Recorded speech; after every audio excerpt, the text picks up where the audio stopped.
Happy Friday, everyone. It's April 24th, 2026. The air is starting to smell like fresh cut cedar, and well, probably a little bit of ozone if you've been running your laser as hard as I have this week. Welcome to the TigerDen. You smell like a campfire and burnt plastic, Tiger. It's a very specific brand of Maker Musk.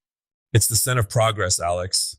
Though I did have a little incident Tuesday where I tried to speed dry some stabilization resin with a heat gun and ended up making a blob that looked remarkably like a melted bowling ball. There's a fine line between artisanal texture and I should probably call the fire department.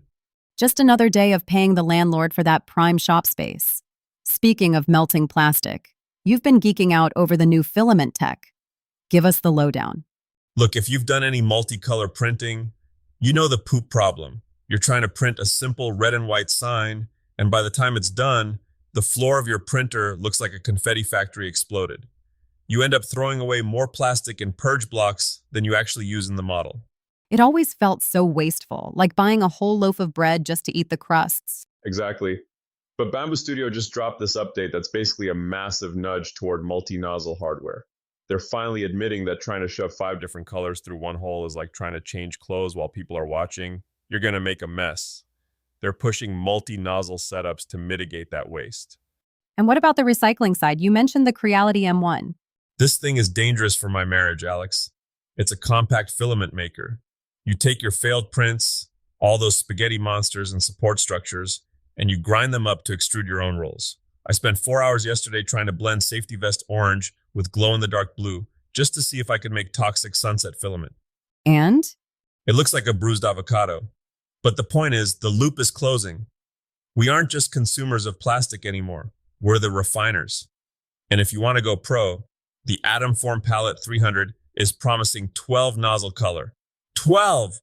It cuts and splices the filament with the precision of a Swiss watchmaker. Okay, move over, Picasso. Let's talk about the guys who are actually out there building the world. The trades, the forecast for 2026 is looking, well, they're calling it cloudy but stable, which sounds like a weather report for London.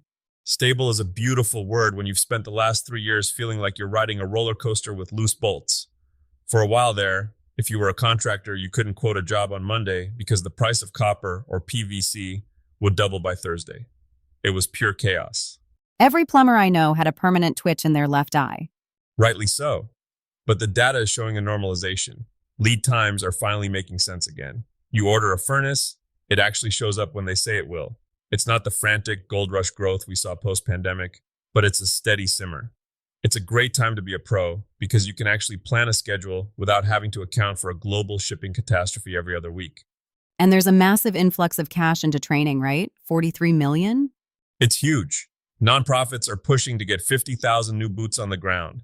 If you're listening to this and you've been thinking about getting that HVAC certification or leveling up your electrical license, there are grants sitting there with your name on them. It's like the universe is finally handing out the scholarship we should have gotten in high school instead of being told we all had to go get degrees in theoretical basket weaving. I think my degree was in practical apathy, but I see your point. If the trades are stabilizing, how does that affect the little guy? The maker mogul selling custom cutting boards out of their garage? That's where the business side gets spicy. I was looking at what the big marketing minds like Russell Brunson are doing in 2026. He talks about the value ladder.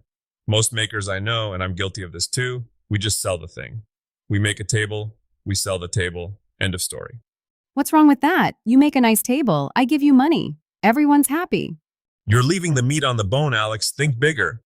A value ladder means you have a $20 entry point, maybe a high-end wood conditioner or a custom branded coaster. Then you have the $200 nightstand. But then for the real fans, you offer the $1,000 custom design consultation. You aren't just a carpenter, you're an expert. So sell the expertise, not just the sawdust. Precisely. And the Instagram algorithm has completely flipped. It used to be about the beauty shot, the pristine finished product with a succulent sitting on it.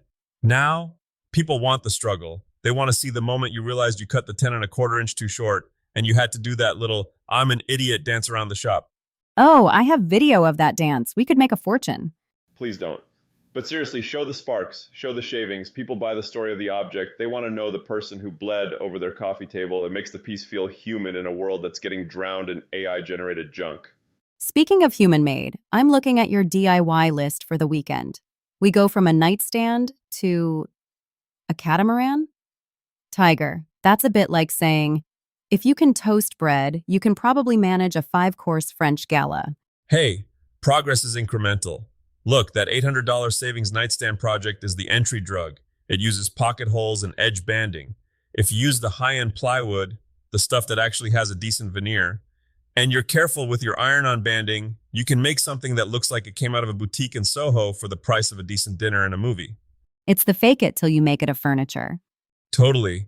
But then you've got these Japanese woodshop upgrades. This is for when your shop starts looking like a junk drawer that's been put through a blender. It's all about simple plywood joinery. No screws, just clever slots and gravity. It's about creating a flow. When your tools have a home, your brain has more room to actually create. And the catamaran? You're actually suggesting people build a boat in their backyard? I didn't say it was a weekend project. Building a scratch-built catamaran is an odyssey. It's a masterclass in fiberglass. If you've ever wanted to learn how to make something structural, lightweight, and most importantly, waterproof, there's no better teacher than the fear of sinking. The fear of sinking. Is that the official TigerDen motto for 2026? It should be, but the guide I saw was incredible. It breaks it down into sections. You aren't building a boat, you're building a series of small, manageable hulls. It's the ultimate mogul move, taking a project so big, it scares your neighbors and actually finishing it. So, what's the big takeaway for this Friday? Besides the fact that I should probably steer clear of your toxic sunset filament? The takeaway is this. The world is getting faster and the tech is getting weirder, but the trades are holding the line. Whether you're using a 12-nozzle 3D printer or a hand chisel from the 1940s, the goal is the same. Don't just build things. Build a life where you actually know how your world works. That's deep for a guy who just admitted to making a resin bowling ball earlier this week. Hey, even the captain of the ship has to sink a few rowboats to learn how to navigate. All right, folks, that's a wrap. Go get your hands dirty, don't set anything on fire that isn't supposed to be, and we'll see you back in the den on Monday. Get after it, crew.